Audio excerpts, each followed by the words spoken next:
നമസ്കാരം. VM സുധീരന്റെ ഒറ്റ ശബ്ദമല്ല. വീര്യം കുറഞ്ഞ മദ്യത്തിന് നികുതി ഇളവ് നൽകാനുള്ള തീരുമാനത്തിൽ മന്ത്രിസഭയിലെ അംഗങ്ങൾക്ക് പോലുമുള്ള ഭിന്നാഭിപ്രായങ്ങൾ പരസ്യമാവുകയാണ്. പാർട്ടിയും മുന്നണിയും ചർച്ച ചെയ്യും എന്ന് മുഖ്യമന്ത്രി സഭയിൽ പറഞ്ഞ കാര്യങ്ങൾ ഓർമ്മപ്പെടുത്തിയായിരുന്നു സ്പീക്കർ തിരുവഞ്ചൂർ രാധാകൃഷ്ണന്റെ ഇന്നത്തെ പ്രതികരണം. നികുതി ഘടന പിൻവലിച്ചാകണം ധനകാര്യ ബിൽ അവതരിപ്പിക്കാൻ എന്ന VM സുധീരന്റെ നിർദ്ദേശം അതേപടി അംഗീകരിക്കാൻ മുഖ്യമന്ത്രി തയ്യാറായിട്ടില്ല. ബക്കാടി കമ്പനിയുടെ താൽപ്പര്യങ്ങൾക്ക് വഴങ്ങിയതാര് എന്ന ചോദ്യവും സർക്കാരിന് മുന്നിലുണ്ട്.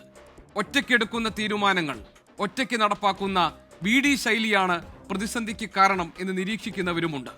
വിവാദത്തിന് വീര്യം കൂടുമ്പോൾ തിരുത്താൻ മുഖ്യമന്ത്രി VD സതീശൻ തയ്യാറാകുമോ? എൻകൗണ്ടർ പരിശോധിക്കുന്നു. പ്രേക്ഷകർക്ക് സ്വാഗതം.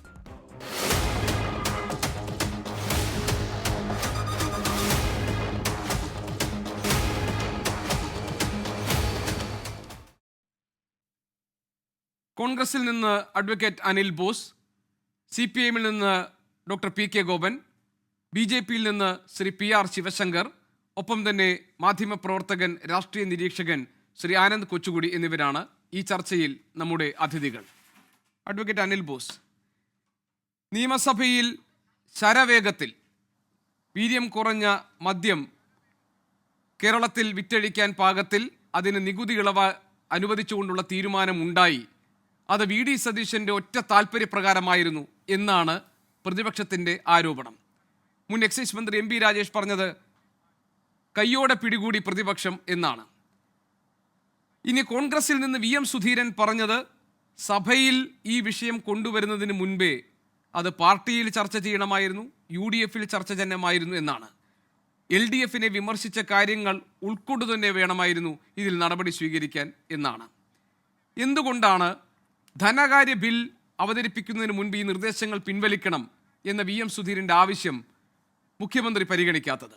അദ്ദേഹം UDFൽ ചർച്ച ചെയ്യുമെന്ന് പറയുമ്പോഴും ഇത് പിൻവലിച്ചുകൊണ്ടല്ല അദ്ദേഹം ചർച്ച ചെയ്യാൻ തീരുമാനമെടുത്തിരിക്കുന്നത്, മറിച്ച് ഇതിലൊരു സമവായം ഉണ്ടാക്കാൻ കഴിയും എന്ന ആത്മവിശ്വാസത്തിലാണ്.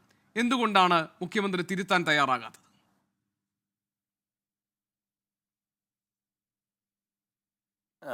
ഗോപികൃഷ്ണൻ, ഇതിൻ്റെ അകത്ത് വീര്യം കുറഞ്ഞ മദ്യത്തിൻ്റെ നികുതി ഇളവാക്കി കൊടുത്തു എന്നൊരു പ്രയോഗം താങ്കൾ നടത്തി. അത് ശരിയല്ല.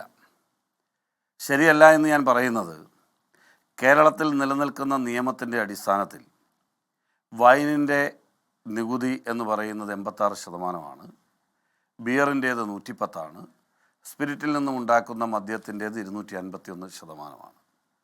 നിലവിൽ 2022-23 ബഡ്ജറ്റിൽ പിണറായി വിജയൻ സർക്കാർ, അതിലെ ധനകാര്യമന്ത്രി ബാലഗോപാൽ ആണ് ബഡ്ജറ്റിൻ്റെ 64ാമത്തെ ഇനമായി വീര്യം കുറഞ്ഞ മദ്യം അത് പഴങ്ങളിൽ നിന്നും മറ്റും ഉൽപ്പാദിപ്പിച്ച് കേരളത്തിനകത്തും കേരളത്തിന് പുറത്തും ഇന്ത്യക്ക് പുറത്തും വിറ്റ് ലാഭമുണ്ടാക്കും എന്ന നിലയിലുള്ള നടപടികൾ സ്വീകരിച്ചത്. അന്ന് അവർ ടാക്സ് നിശ്ചയിച്ചില്ല, ഇവിടെ ടാക്സ് നിശ്ചയിക്കണം എന്നൊരു നിർദ്ദേശം വെച്ചു. അത് UDFൽ ചർച്ച ചെയ്തിട്ട് വേണം, അല്ലെങ്കിൽ ക്യാബിനറ്റിൽ ചർച്ച ചെയ്തിട്ട് വേണം, അല്ലെങ്കിൽ പാർട്ടിയിൽ ചർച്ച ചെയ്തിട്ട് വേണം എന്ന് പറയുന്നത് ന്യായമായ കാര്യമാണ്. അത് മുഖ്യമന്ത്രിയും ഉൾക്കൊണ്ടിട്ടുണ്ട്. പാർട്ടിയിലും UDFലും ചർച്ച ചെയ്യുമെന്ന് അദ്ദേഹം സഭയിൽ ബോധ്യപ്പെടുത്തുകയും ചെയ്തിട്ടുണ്ട്. മാത്രമല്ല, ഇപ്പോൾ ഉയർന്നു വരുന്ന ആക്ഷേപം ഞങ്ങളെന്തോ മദ്യ കമ്പനികൾക്ക് പുറകെ പോകുന്നു, അവർക്ക് ലാഭമുണ്ടാക്കാൻ പോകുന്നു. ഈ ചട്ടങ്ങളിൽ പരിഷ്കാരമുണ്ടാക്കിയതാരാ? ഈ പറയുന്ന ബക്കാടിക്ക് വേണ്ടി 3 പ്രാവശ്യത്തിലധികം പ്രപ്പോസൽ കൊടുത്തതാരാ? ശ്രീ MV ഗോവിന്ദനും MP രാജേഷും അടക്കമുള്ള ആളുകൾ ചട്ടങ്ങളിൽ തിരുത്തൽ വരുത്തിക്കൊണ്ടാണ് ബക്കാടിക്ക് വേണ്ടിയുള്ള ഇടപെടലുകൾ നടത്തിയിട്ടുള്ളത്, ഞങ്ങളല്ല. അവർ ഇതെല്ലാം ചെയ്തതിന് ശേഷം ബഹളമുണ്ടാക്കുകയാണ്. ഇവിടെ ഞങ്ങൾക്ക് ഒരു അഭിപ്രായം, നിങ്ങൾ പൊതുവിൽ നമ്മുടെ സമൂഹം ചർച്ച ചെയ്യുന്ന അഭിപ്രായം, UDFൻ്റെ ഒരു നയമില്ലേ, അപ്പോൾ UDF മാനിഫെസ്റ്റോയിൽ പറയുന്നൊരു പോളിസി ഇല്ലേ, അങ്ങനെ പോളിസി ഇരിക്കുമ്പോൾ UDF ചർച്ച ചെയ്തിട്ട് വേണ്ടേ എന്ന ചോദ്യം ന്യായമാണ്. അത് ശ്രീ VM സുധീരൻ ചോദിച്ചാലും കേരളത്തിലെ ഏത് മന്ത്രിമാർ ചോദിച്ചാലും ന്യായമാണ്. സംസ്ഥാനത്തെ എക്സൈസ് വകുപ്പ് മന്ത്രി ബഹുമാന്യനായ അഡ്വക്കേറ്റ് M ലിജു കൃത്യമായി നയം പറഞ്ഞിട്ടുണ്ട്. എന്താണ് നിലപാട്? വളരെ വ്യക്തമായ നിലപാടാണ്. മദ്യനയം വന്നിട്ടില്ല, വരുമ്പോൾ ഇത് വിൽക്കണമോ വേണ്ടയോ എന്നൊക്കെ തീരുമാനിക്കുന്നത്, അതിൻ്റെ കാറ്റഗറികൾ നിശ്ചയിക്കുന്നത് എക്സൈസ് വകുപ്പാണ്. അങ്ങനെ ഒരു നയം വന്നിട്ടില്ലാത്തിടത്തോളം കാലം ഇതൊരു വിവാദമാക്കേണ്ട കാര്യമില്ല. ഇനി എക്സൈസ് വകുപ്പിൻ്റെ അനുമതിയോടുകൂടി ചെയ്യേണ്ട കാര്യം അനുമതിയില്ലാതെ ചെയ്താൽ അതിനെ നിഷേധിക്കും എന്ന് വളരെ കൃത്യമായി നിലപാട് പറഞ്ഞിട്ടുണ്ടെന്നേ. അപ്പോൾ അതുകൊണ്ട് മദ്യനയത്തെ സംബന്ധിച്ച ചർച്ച വരട്ടെ. ആ സമയത്താണ് ഇത്തരം കാര്യങ്ങളെ സംബന്ധിച്ച് അന്തിമമായ തീരുമാനമെടുക്കുന്നത്. അത് തന്നെയാണ് നിയമസഭയിൽ വിവാദങ്ങൾ ഞാൻ ഒന്ന് രണ്ട് കാര്യങ്ങൾ ചോദിച്ചോട്ടെ. അതായത് ഒന്ന്, താങ്കൾ പറഞ്ഞു വീര്യം കുറഞ്ഞ മദ്യത്തിന് നികുതി ഇളവ് നൽകി എന്ന പ്രയോഗം ശരിയല്ല എന്ന്. ഞാൻ തിരുത്താം. പക്ഷേ ഞാനൊരു കാര്യം താങ്കളോട് ചോദിക്കട്ടെ. വീര്യം കുറഞ്ഞ മദ്യം ഈ നികുതി നിശ്ചയിക്കുന്നതിന് മുൻപ് എത്രയായിരുന്നു നികുതി കൊടുക്കേണ്ടിയിരുന്നത്? സാധാരണ മദ്യം വിൽക്കുമ്പോൾ, അതായത് ഇന്ത്യൻ നിർമ്മിത വിദേശ മദ്യത്തിൽ ഈടാക്കുന്ന ഉയർന്ന നികുതി നിരക്കായി 251% കൊടുക്കേണ്ടിയിരുന്നില്ലേ? അപ്പോൾ പിന്നെ അത് പിന്നെ എങ്ങനെയായിരുന്നു? അല്ല, അപ്പോൾ പിന്നെ നികുതി ഇളവല്ലേ ഇതിനകത്ത് സംഭവിച്ചിരിക്കുന്നത്. ഇനി രണ്ടാമതൊരു കാര്യം കൂടി, താങ്കൾ പറഞ്ഞത് ഈ വീര്യം കുറഞ്ഞ മദ്യം അനുവദിച്ച തീരുമാനം ഇടതു മുന്നണിയുടേതാണെന്നാണ്. വീര്യം കുറഞ്ഞ മദ്യം കേരളത്തിൽ വിൽപ്പന നടത്തണമെന്ന് ആവശ്യപ്പെട്ട അപേക്ഷകൾ ഞങ്ങൾക്ക് കിട്ടിയിട്ടുണ്ടെന്നും അങ്ങനെ വേണ്ട എന്നാണ് ഞങ്ങൾ തീരുമാനിച്ചത് എന്നുമാണ് എം പി രാജേഷ് കഴിഞ്ഞ ദിവസം പറഞ്ഞത്. അതിന് ഘടകവിരുദ്ധമായ മറ്റെന്തെങ്കിലും തെളിവുകളോ രേഖകളോ ഉണ്ടോ? തീർച്ചയായിട്ടും എം പി രാജേഷ് പറയുന്നത് പച്ചക്കള്ളമാണ്. എം പി രാജേഷ് മന്ത്രിയായിരിക്കുമ്പോഴാണല്ലോ ചട്ടങ്ങളിൽ ഭേദഗതി വരുത്തിയിട്ടുള്ളത്. അതിൻ്റെ രേഖകൾ പബ്ലിക് ഡൊമൈനിൽ അവൈലബിൾ ആണല്ലോ. വളരെ കൃത്യമായി നിങ്ങൾ ഇന്നും അതിൻ്റെ രേഖകളും വാർത്തകളും പുറത്തു വന്നിട്ടുണ്ടല്ലോ. വളരെ ഉത്തരവാദിത്ത നിർവഹണത്തിൽ മുൻപിൽ നിൽക്കുന്ന മികച്ച ഉദ്യോഗസ്ഥനായ ഋഷിരാജ് സിംഗ് തന്നെ ഈ വീര്യം കുറഞ്ഞ മദ്യത്തിൻ്റെ വിനിയോഗം ഇത് പാടില്ല, ഇത് വരുന്ന ഒരു തലമുറയെ നശിപ്പിക്കും എന്ന് പറഞ്ഞ് റിപ്പോർട്ട് കൊടുത്തിട്ടും ആ റിപ്പോർട്ട് തിരുത്താൻ സമ്മർദ്ദം ചെലുത്തിയത് ആരാണ് എന്ന് എം പി രാജേഷ് വ്യക്തമാക്കട്ടെ, അല്ലെങ്കിൽ എം വി ഗോവിന്ദൻ വ്യക്തമാക്കട്ടെ. ഇവരുടെ തന്നെ ഗവൺമെൻറ് ഭാഗമായി ഉയർന്ന ഉദ്യോഗസ്ഥയായിട്ടുള്ള ആശാ തോമസിൻ്റെ കൃത്യമായ ഇടപെടലും സമ്മർദ്ദവും പല ഋഷിരാജ് സിംഗിൻ്റെ മുകളിൽ ഉണ്ടായി എന്ന രേഖകൾ സഹിതം ഇന്ന് കേരളത്തിൻ്റെ സമൂഹത്തിന് ബോധ്യപ്പെട്ടിരിക്കുന്ന സമയത്താണ് നമ്മൾ ഈ ചർച്ച ചെയ്യുന്ന ഗോപി. ഞാൻ ചോദിച്ചതല്ല, അതായത് വീര്യം കുറഞ്ഞ മദ്യം കേരളത്തിൽ വിൽക്കാൻ വേണ്ടി ഇത്തരം കമ്പനികൾ, അതായത് ഇത്തരം ഇത് ഇറക്കാൻ താല്പര്യമുണ്ടെന്നും അതുകൊണ്ട് ഇത് നികുതി നിശ്ചയിച്ച് കുറച്ചു തരണമെന്ന ആവശ്യം കഴിഞ്ഞ സർക്കാരിന്റെ മുന്നിൽ വെച്ചിരുന്നു. അതിന് സർക്കാർ വഴങ്ങിയില്ല എന്നാണ് ഞാൻ പറഞ്ഞത്. പിന്നെ വീര്യം കുറച്ച താങ്കൾ പറഞ്ഞ ചട്ടഭേദഗതിയെ സംബന്ധിച്ച് അവർ പറയുന്നത് പഴങ്ങളിൽ നിന്നും ഉൽപ്പാദിപ്പിക്കുന്ന മദ്യം അത് കേരളത്തിൻ്റെ തനത് മദ്യം എന്ന നിലയിൽ അതിന് വിപണി സാധ്യത നോക്കാൻ വേണ്ടി അങ്ങനെ ചട്ടഭേദഗതി ചെയ്തു എന്ന് അവർ അംഗീകരിക്കുമ്പോൾ തന്നെ ഈ മദ്യക്കമ്പനികൾ ആവശ്യപ്പെട്ട രീതിയിൽ നികുതിയിൽ ഒരു ഇളവ് നൽകാൻ അന്നത്തെ സർക്കാർ തയ്യാറായിരുന്നില്ല എന്നാണ് അവർ പറയുന്നത്. അത് ശരിയല്ലേ എന്നാണ് ഞാൻ ചോദിച്ചത്. പിന്നെ നികുതി ഘടനയുടെ കാര്യത്തിൽ 251% നൽകേണ്ടിയിരുന്നത് അതിപ്പോൾ പുതുതായി നിശ്ചയിച്ചതോടുകൂടി അത് ഇളവായി മാറുന്നു എന്നാണ് എൻ്റെ വാദം. അല്ല ഗോപി, അത് രണ്ടും രണ്ടായിട്ട് കാണണം. ബെക്കാടി മുന്നോട്ട് വയ്ക്കുന്ന കാര്യവും വീര്യം കുറഞ്ഞ മദ്യവും രണ്ടും രണ്ടാണ്. മനസ്സിലായില്ലേ? രണ്ടും രണ്ടാണ്. ഇവിടെ വീര്യം കുറഞ്ഞ മദ്യം ഉണ്ടാക്കുന്നതിന് ചട്ടം ഭേദഗതി ചെയ്തു.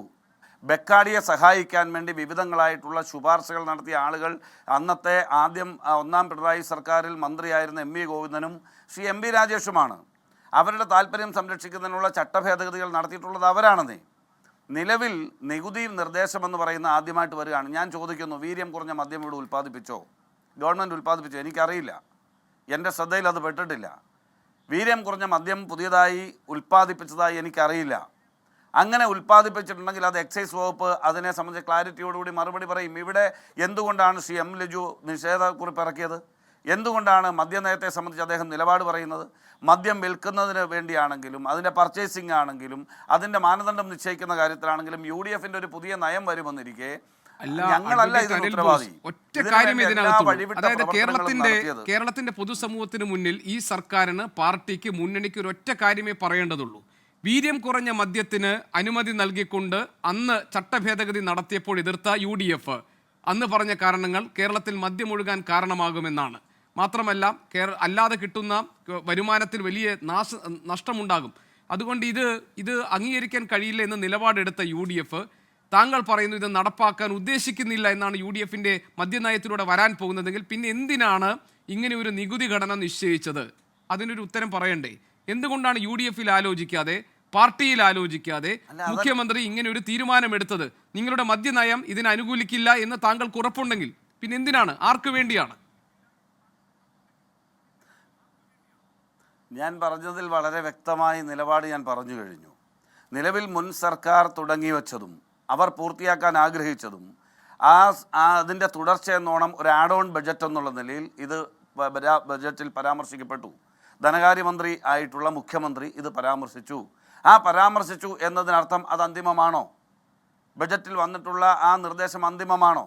അങ്ങനെയാണെങ്കിൽ എന്തിനാണ് പിന്നീട് UDF ചർച്ച ചെയ്യുന്നത്, മന്ത്രിസഭ ചർച്ച ചെയ്യുന്നത്, പാർട്ടി ചർച്ച ചെയ്യുന്നത്?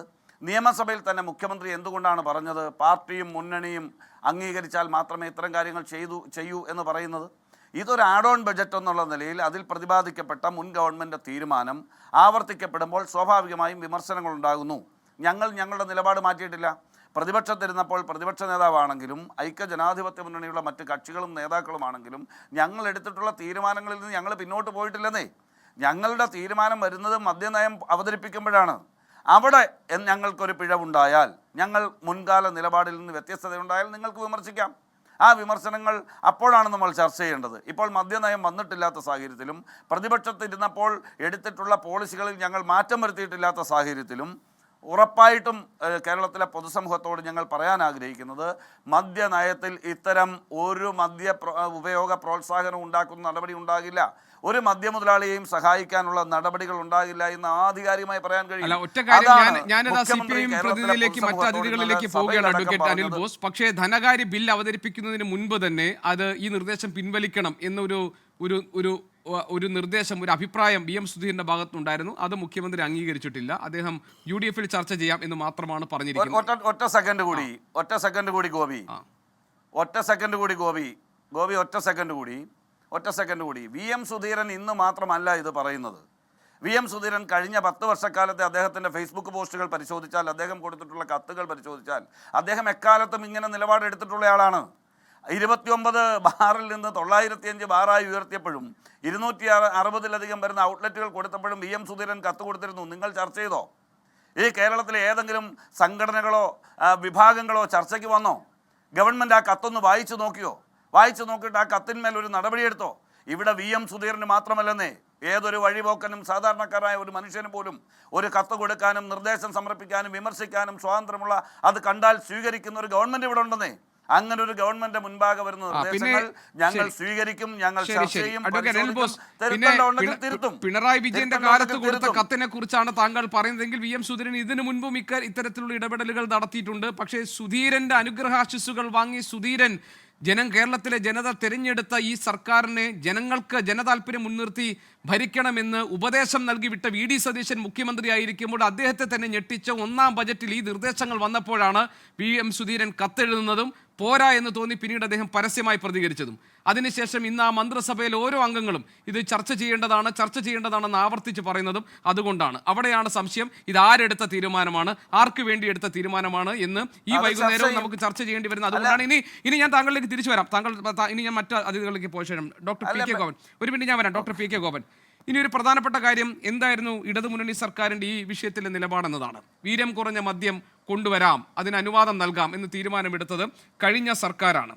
അതിൽ ഈ ബക്കാഡി കമ്പനി അവരുടെ സീനിയർ മാനേജർ 2021 സെപ്റ്റംബർ 17 അന്ന് എക്സൈസ് മന്ത്രിയായിരുന്ന MP ഗോവിന്ദൻ അയച്ച കത്തിൻ്റെ വിവരങ്ങൾ പുറത്തു വന്നിരുന്നു. പക്ഷേ ഇന്ന് പുറത്തു വന്നിരിക്കുന്നത് ഈ ബക്കാഡി ബ്രീസർ എന്ന ഈ വീര്യം കുറഞ്ഞ മദ്യം കേരളത്തിലേക്ക് വരുന്നതിന് തടയിട്ടത് അന്നത്തെ എക്സൈസ് കമ്മീഷണറായിരുന്ന ഋഷിരാജ് സിംഗിൻ്റെ ഇടപെടൽ മൂലമാണെന്നാണ്. അദ്ദേഹം ഇത് അന്നത്തെ അഡീഷണൽ ചീഫ് സെക്രട്ടറിക്ക് അദ്ദേഹം തൻ്റെ ആശങ്കകൾ പങ്കുവെച്ചുകൊണ്ട് കത്തെഴുതിയിരുന്നു. പക്ഷേ അന്ന് അഡീഷണൽ ചീഫ് സെക്രട്ടറി എടുത്ത തീരുമാനം മദ്യാസക്തി ഉണ്ടാക്കുന്നതിന്, അതായത് വീര്യം കുറഞ്ഞ മദ്യാസക്തി ഉണ്ടാക്കുന്നതിന് തെളിവില്ല എന്നായിരുന്നു.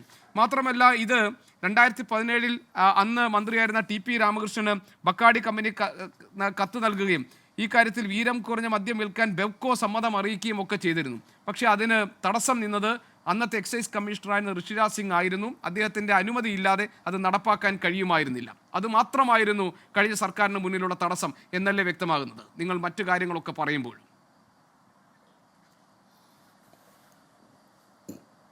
ശ്രീ ഗോപീഷ, നമ്മൾ ഒട്ടകപ്പക്ഷിയുടെ സവിശേഷതകൾ കുട്ടിക്കാലത്ത് പഠിക്കുമ്പോൾ നമ്മുടെയൊക്കെ മനസ്സിൽ ഏറ്റവും കൂടുതൽ തറച്ചു നിന്നിട്ടുള്ളതും പിന്നീട് അത് ഫ്രൈസായിട്ട് മാറിയിട്ടുള്ളത് ഒട്ടകപ്പക്ഷി നയം എന്നുള്ളതാണ്. അതായത് ഒട്ടകപ്പക്ഷി ജീവിക്കുന്നത് മണലാരണ്യങ്ങളിലാണല്ലോ. അപ്പോൾ അവിടെ ഒട്ടകപ്പക്ഷി തല പൂഴ്ത്തി മണ്ണിൽ വെച്ച് കഴിഞ്ഞാൽ പിന്നെ അതിൻ്റെ മുമ്പിൽ ലോകമില്ല. അത് ധരിക്കുന്നത് ചുറ്റുവട്ടത്തുള്ള ആളുകളൊന്നും തന്നെ കാണുന്നില്ല, തന്നെ അറിയുന്നില്ല എന്നുള്ളതൊക്കെയാണ്. ഇങ്ങനൊരു നയത്തെയാണ് പിന്നീട് രാഷ്ട്രീയത്തിലും സാമൂഹിക മണ്ഡലത്തിലും എല്ലാം ഒട്ടകപ്പക്ഷി നയം എന്നറിയപ്പെടുന്നത്. ഇവിടെ എൻ്റെ പ്രിയ സ്നേഹിതൻ അനിൽ ബോസും അദ്ദേഹത്തിൻ്റെ രാഷ്ട്രീയ സഹപ്രവർത്തകരും ബഹുമാന്യനായ കേരളത്തിലെ മുഖ്യമന്ത്രിയൊക്കെ ആരെ കളിപ്പിക്കാനാണ് ഈ വാചകങ്ങളൊക്കെ അടിച്ചുകൊണ്ടിരിക്കുന്നത്? സ്വന്തം രാഷ്ട്രീയ നേതൃത്വത്തെ ബോധ്യപ്പെടുത്താൻ പറ്റുമോ? VM സുധീരൻ KPCCയുടെ മുൻ പ്രസിഡൻ്റാണ്. നമ്മൾ അദ്ദേഹത്തെ മാത്രം നിർത്തിക്കൊണ്ട് പ്രശ്നം ചർച്ച ചെയ്യാൻ താല്പര്യമില്ല എനിക്കും. KC വേണുഗോപാൽ കോൺഗ്രസിൻ്റെ ദേശീയ നേതാവാണ്. അതുപോലെ ശ്രീ രമേശ് ചെന്നിത്തല അദ്ദേഹത്തിൻ്റെ ഇന്നത്തെ മുഖ്യമന്ത്രിയുടെ സഹപ്രവർത്തകനും അദ്ദേഹത്തെക്കാൾ വലിയ നേതാവുമാണ്. ഇതാരെയാണ്? ഇനി ഇവരെ പിന്തുണച്ച മുസ്ലിം ലീഗ് ഉൾപ്പെടെയുള്ള സംഘടനകൾ വേറെ കിടക്കുന്നു, സാമൂഹ്യ വിഭാഗങ്ങൾ വേറെ കിടക്കുന്നു. ഇവർ ആരെ ബോധ്യപ്പെടുത്താനാണ് പറയുന്നത്? 3 വർഷവും 5 മാസവും മുമ്പ് 2023, ഇപ്പോൾ 2026, 2021 തുടങ്ങിയ ഒരു പ്രക്രിയയുണ്ട്. ആ പ്രക്രിയയിൽ വീര്യം കുറഞ്ഞ മദ്യം ഉൽപ്പാദിപ്പിക്കാതിരിക്കാൻ കാരണമായത് ഇപ്പം നിങ്ങൾ പറയുന്നത് ഋഷിരാജ് സിംഗ് ആണെന്നാണ്. ഋഷിരാജ് സിംഗ് ഉൾപ്പെടെയുള്ളവർ ഗവൺമെൻറ്റിൻ്റെ കീഴിൽ പ്രവർത്തിക്കുന്ന ഉദ്യോഗസ്ഥരാണ്. ആത്യന്തികമായി നയം തീരുമാനിക്കുന്ന ആരാ? സർക്കാരാണ് നയം തീരുമാനിക്കുന്നത്. അപ്പോൾ സർക്കാരിൻ്റെ മുമ്പിൽ വന്ന പ്രശ്നത്തിൽ 2 കാര്യങ്ങളുണ്ട് ശ്രീ ഗോപികൃഷ്ണ. ഇപ്പോൾ 15 മിനിറ്റ് നിങ്ങളുടെ ചർച്ചയിൽ പങ്കെടുത്തു. ഞാൻ ചുരുക്കി തന്നെ പറയാനാണ് ആഗ്രഹിക്കുന്നത്. 2 കാര്യങ്ങളുണ്ട്. ഒന്ന് നികുതിയാണ് അതിലെ ഒരു ഘടകം, മറ്റൊന്ന് സ്പിരിറ്റാണ്. ഈ 2 പ്രശ്നത്തെ വെച്ചുകൊണ്ട് വേണം നമ്മൾ ചർച്ച ചെയ്യാൻ. ഒന്ന്, ഇടതുപക്ഷ ജനാധിപത്യ മുന്നണി വീര്യം കുറഞ്ഞ മദ്യം ഉൽപ്പാദിപ്പിക്കാൻ ആവശ്യമായ അന്വേഷണം നടത്തിയിരുന്നു. ആരും നിഷേധിക്കുന്നില്ല. എന്തിൻ്റെ അടിസ്ഥാനത്തിൽ? ശ്രീ K കരുണാകരൻ നിയോഗിച്ച ഉദയഭാനു കമ്മീഷൻ റിപ്പോർട്ടാണ് കേരളത്തിലെ മദ്യ വ്യവസായത്തിലും മദ്യ ഉപഭോഗത്തിലും നമ്മുടെ മുമ്പിലുള്ള ഒരു ആധികാരികമായ രേഖ. ഇതിനെ സംബന്ധിച്ച് ഏറ്റവും നല്ല പഠനം നടത്തിയ ഒരു രേഖ. ഞാൻ മറ്റൊരാവശ്യവുമായി ബന്ധപ്പെട്ട് ആ രേഖ ഒരിക്കൽ ശിവദാസ മേനോൻ മന്ത്രിയായിരിക്കുമ്പോൾ പരിശോധിച്ച ഒരാളാണ്. ആ രേഖയുടെ അടിസ്ഥാനത്തിൽ വീര്യം കുറഞ്ഞ മദ്യം ഉൽപ്പാദിപ്പിക്കണം കേരളത്തിൽ എന്നുള്ളത് അദ്ദേഹം നിർദ്ദേശിച്ച ഒരു കാര്യമാണ്. അപ്പോൾ വീര്യം കുറഞ്ഞ മദ്യം ഉൽപ്പാദിപ്പിച്ചാൽ നമ്മുടെ മുമ്പിൽ വരുന്നൊരു പ്രശ്നം, കൂടുതൽ പുതിയ എൻട്രി അതിനകത്ത് വരും. വീര്യം കുറഞ്ഞ മദ്യം ഉപയോഗിച്ച് ശീലിക്കാൻ മദ്യം ഉപയോഗിച്ച് ശീലിച്ചിട്ടില്ലാത്ത വിഭാഗങ്ങൾ തയ്യാറാകും. അതുകൊണ്ട് അത് നല്ലതുപോലെ നോക്കിയിട്ടേ ചെയ്യാവൂ. അങ്ങനെ ഒരു പ്രശ്നം LDFൻ്റെ മുമ്പിൽ വന്നു. രണ്ടാമത്തെ പ്രശ്നം, വീര്യം കുറഞ്ഞ മദ്യം ഉൽപ്പാദിപ്പിക്കുന്നുവെങ്കിൽ അത് മറ്റൊരു വിഭാഗത്തിന് കൂടി സഹായകരമാകണം. അങ്ങനെയാണ് വടക്കേ മലബാറിലുമെല്ലാം നശിച്ചു പോയിക്കൊണ്ടിരിക്കുന്ന കശുമാങ്ങ തൊട്ടടുത്ത സ്റ്റേറ്റായ ഗോവയിൽ വൻതോതിൽ പ്രാദേശികമായിട്ട് ഉൽപ്പാദിപ്പിക്കുന്നു. വൈൻ ഉൽപ്പാദിപ്പിക്കുന്നു, അല്ലെങ്കിൽ ഫെനി ഉൽപ്പാദിപ്പിക്കുന്നു. അവരുടെ പേരാണ് ഫെനി. അപ്പോൾ നമ്മൾ അതിന് സാധ്യതയുണ്ടോ എന്ന് അറിയാനാണ് ഈ ഉദ്യോഗസ്ഥർക്ക് റിപ്പോർട്ട് അയച്ചത്. നിങ്ങളിത് പഠിച്ച് റിപ്പോർട്ട് വെക്കുക. ഏതൊരു ഗവൺമെൻറ് മുമ്പിലും ഒരു ആപ്ലിക്കേഷൻ സബ്മിറ്റഡ് ആയാൽ അത് പഠിച്ച് റിപ്പോർട്ട് ചെയ്യാൻ ആവശ്യപ്പെടുക എന്നുള്ളത് ഗവൺമെൻറ് ഉത്തരവാദിത്തമാണ്. അല്ലാതെ ഞങ്ങൾ പരിശോധിക്കും, ഞങ്ങൾ പരിഗണിക്കുമെന്ന് പറഞ്ഞിട്ട് അടുത്തിരിക്കുന്ന ആളിൻ്റെ ചെവിയിൽ ഒരു കാലത്ത് ഞാനിത് ചെയ്തു കൊടുക്കത്തില്ല എന്ന് പറയുന്ന കാപട്യ രാഷ്ട്രീയമല്ല വേണ്ടുന്നത്. അതിനപ്പുറം ഇങ്ങനൊരു പരിശോധനയാണ് ആവശ്യം. ആ പരിശോധന നടത്താൻ റിപ്പോർട്ട് ചെയ്തു എന്നുള്ളതാണ് ഇടതുപക്ഷം ചെയ്തത്. ഇനി ഇതിൻ്റെ നികുതി ഘടനയിലേക്ക് വന്നാൽ, നികുതി ഘടന നേരത്തെ ഇവിടെ ബിയറിൻ്റെയും വൈൻ്റെയും ശ്രീ അനിൽ ബോസ് പറഞ്ഞു. നമുക്കെല്ലാവർക്കും അറിയാവുന്നൊരു നികുതി ഘടനയുണ്ട്. അത് 40% കൂടുതൽ ആൽക്കഹോളിക് വോളിയം വരുന്ന മദ്യത്തിൻ്റെ നികുതി ഘടന 251%. ആ 251% കുറച്ചുകൊണ്ട് സ്പിരിറ്റിനെ അടിസ്ഥാനമാക്കി മദ്യം ഉൽപ്പാദിപ്പിക്കാനാണ് ബെക്കാഡി കമ്പനി അപേക്ഷ കൊടുത്തിട്ടുള്ളത്. ബെക്കാഡി കമ്പനിയുടെ അപേക്ഷ MV ഗോവിന്ദൻ മാഷിൻ്റെ മുമ്പിൽ വന്നു, TP രാമകൃഷ്ണൻ്റെ മുമ്പിൽ വന്നു, MB രാജേഷിൻ്റെ മുമ്പിൽ വന്നു. ബെക്കാഡി കമ്പനിക്ക് മദ്യം നിർമ്മിക്കാൻ ഇടതുപക്ഷ മുന്നണി അനുമതി കൊടുത്തിട്ടുണ്ടോ? ഇടതുപക്ഷ മുന്നണി നികുതി ഘടന നിശ്ചയിച്ചിട്ടുണ്ടോ? ഇത് രണ്ടും ചെയ്തിട്ടില്ല. ഇടതുപക്ഷത്തെ ചാരി ഇത് നടപ്പിലാക്കാൻ ഉദ്ദേശിക്കുന്ന കാര്യം എന്താ? ഇടതുപക്ഷം മഞ്ഞക്കുറ്റി ഇട്ടു, ഇടതുപക്ഷം സർവേ നടത്താൻ തീരുമാനിച്ചു, ഇടതുപക്ഷം DPR തയ്യാറാക്കി, ഇടതുപക്ഷം സെൻട്രൽ ഗവൺമെൻറ്റിനെ സമീപിച്ചു. ആ പ്രോജക്റ്റ് വേണ്ടാൻ തീരുമാനിക്കാൻ UDFന് എന്തെങ്കിലും ബുദ്ധിമുട്ടുണ്ടായിരുന്നോ? അപ്പം മദ്യവുമായി ബന്ധപ്പെട്ട് ഇനി തർക്കത്തിന് വേണ്ടി ഞാൻ സമ്മതിച്ചാൽ LDF മുൻകൈയെടുത്ത പ്രോജക്റ്റ് എന്തിനാണ് നിങ്ങൾ നടപ്പിലാക്കാൻ പരിശ്രമിക്കുന്നത്? നിങ്ങൾ തെരഞ്ഞെടുപ്പിൽ പറഞ്ഞതെന്താ? ഞങ്ങൾ അധികാരത്തിൽ വന്നാൽ PMC ഉപേക്ഷിക്കും, ഞങ്ങൾ അധികാരത്തിൽ വന്നാൽ ഈ മദ്യനയത്തെ സംബന്ധിച്ച് ഞങ്ങളുടെ നിലപാട് ഇന്നതാണ്. ഇതെല്ലാമാണല്ലോ നിങ്ങൾ പറഞ്ഞത്. അത് പറഞ്ഞിട്ടാണല്ലോ ഞങ്ങളെ നിങ്ങൾ അധികാരത്തിൽ നിന്ന് പുറത്താക്കിയത്. ഞങ്ങൾ അഥവാ നടപ്പിലാക്കാൻ തീരുമാനിച്ചെങ്കിൽ അത് നടപ്പിലാക്കാനാണോ നിങ്ങളെ ജനങ്ങളെ ഏൽപ്പിച്ച ചുമതല? അതുമല്ലല്ലോ. അപ്പോൾ ഏത് തരത്തിൽ നിങ്ങൾ വാദിച്ചു പോയാലും ഇത് പൊളിഞ്ഞു പോകുന്ന ഒരു കാര്യം മാത്രമാണത്. ഇനി UDFൻ്റെ കാലത്തെ മദ്യഷാപ്പുകളെക്കുറിച്ച് കുറേ കണക്കും പറഞ്ഞുകൊണ്ട് കുറേ ദിവസമായിട്ട് നടക്കുക. അതും കൂടി ഇന്ന് ഞാൻ ചെറുതായിട്ട് സൂചിപ്പിക്കാൻ സമയം ചുരുക്കം എടുത്തേ പറയുള്ളൂ. UDFൻ്റെ കാലത്ത് ശ്രീ ഗോപികൃഷ്ണ പലരും പറയുന്നത് 29 ബാറേ ഉള്ളെന്നാണ്.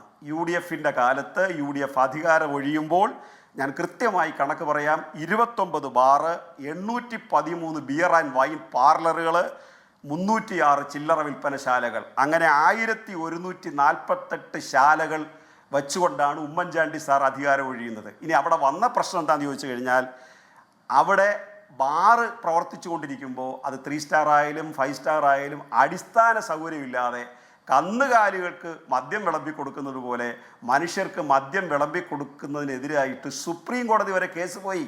അപ്പോഴാണ് 418 ബാർ ലൈസൻസ് റദ്ദ് ചെയ്യാൻ സുപ്രീം കോടതി തീരുമാനിക്കുന്നു. തുടർന്ന് ഉമ്മൻചാണ്ടി സാർ ഏർപ്പെടുത്തിയ രാമചന്ദ്രൻ കമ്മീഷൻ തീരുമാനിക്കുന്നു. അങ്ങനെയാണ് അത് റദ്ദ് ചെയ്തത്. അതിൻ്റെ അർത്ഥം സുപ്രീം കോടതി പറയുന്ന അടിസ്ഥാന സൗകര്യങ്ങൾ ബാറിൽ ഏർപ്പെടുത്തിയാൽ അത് പുതുക്കി കൊടുക്കണമെന്നുള്ളതാണ്. അങ്ങനെ 3 സ്റ്റാർ മുതൽ മുകളിലോട്ടുള്ളവർ അടിസ്ഥാന സൗകര്യങ്ങൾ വികസിച്ചപ്പോഴാണ് LDF വന്നിട്ട് അത് പുതുക്കി കൊടുക്കുന്നത്. ഇതാണ് യാഥാർത്ഥ്യം. ഇത് 2014 മാർച്ച് 5-നാണ് സുപ്രീം കോടതി വിധി. നിങ്ങൾക്ക് സെർച്ച് ചെയ്ത് നോക്കിയാൽ മനസ്സിലാകും. അതിനുശേഷം ഉമ്മൻചാണ്ടി സാർ കെ ബാബുവും കൂടി 6 എണ്ണത്തിന് കൂടി പുതുക്കി കൊടുത്തു. അപ്പോഴാണ് സുധീരൻ ഇടപെട്ടത്. സുധീരൻ ഇടപെട്ടിട്ട് ഈ 6 എണ്ണം പുതുക്കി കൊടുത്തപ്പോൾ അദ്ദേഹം ശക്തമായ കലാപം ഉണ്ടാക്കി. ആ ദേഷ്യത്തിന് ഉമ്മൻചാണ്ടി സാർ പിന്നീട് ഇത് ലേലത്തിന് കൊടുത്തില്ല. അങ്ങനെയാണ് അതിൽ മാറ്റം ഉണ്ടായത്. 312 ബാർ പൂട്ടേണ്ടി വന്നത്. പക്ഷേ 312 ബാർ പൂട്ടുമ്പോഴും ഈ ബിയർ വൈൻ പാർലറുകൾ കേരളത്തിൽ പ്രവർത്തിച്ചുകൊണ്ടിരിക്കുകയായിരുന്നു എന്ന യാഥാർത്ഥ്യം മറച്ചു വെച്ചിട്ടാണ് പലരും താങ്കൾ എക്സൈസ് കമ്മീഷണർ വെറും ഉദ്യോഗസ്ഥനല്ലേ എന്ന് താങ്കൾ പറഞ്ഞു.